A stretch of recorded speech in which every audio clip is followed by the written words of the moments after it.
بتحدى الناس اللي عندها مليون و2 مليون بتقدم محتوى كوره. ما تشوف الورقه. احمد كيان هعمل له تحدي ويا رب يعمل.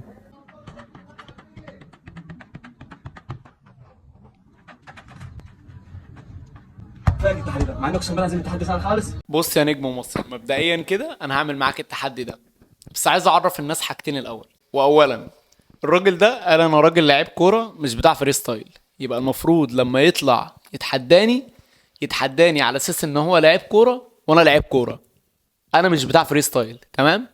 فانت عايز تاخد اللقطه تمام يعني، بس انا مش هسيبك تاخدها برضه. ثانيا بقى، انت طلعت كتبت لي كومنت سيء، يعني بما اننا كنا المفروض انا عملت لك متابعه، لان انا بدعم اي حد بيعمل محتوى كوره وبدخل اكتب له كومنتات ايجابيه حتى لو ما عندوش متابعين بس بيعمل محتوى كويس.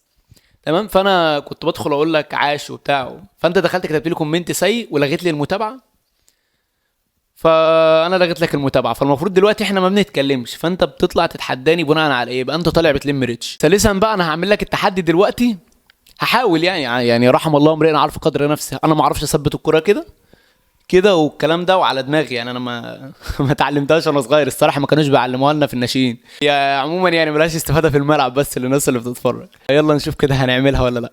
تعالوا معانا. وصح، انا هتحداك دلوقتي برضو، بس بقى لعيب كوره هنزل 5 لقطات.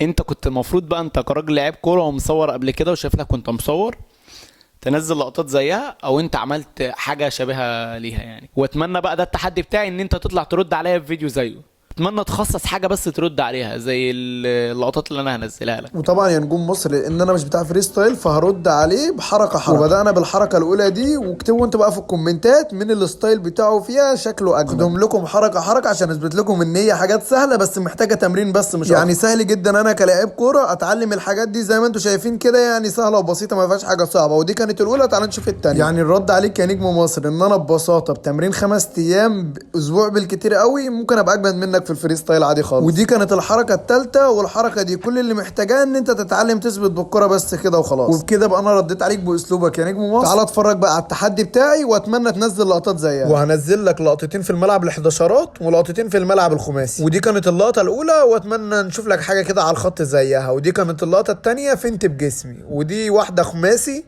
ودي واحدة تانية خماسي. يعني اتمنى بقى انت لعيب كوره اكيد تعرف تعمل الحاجات دي، وعلى طريقتك بقى اتحداك تعرف تعمل دي بقى يا نجم مصر. منشنولو.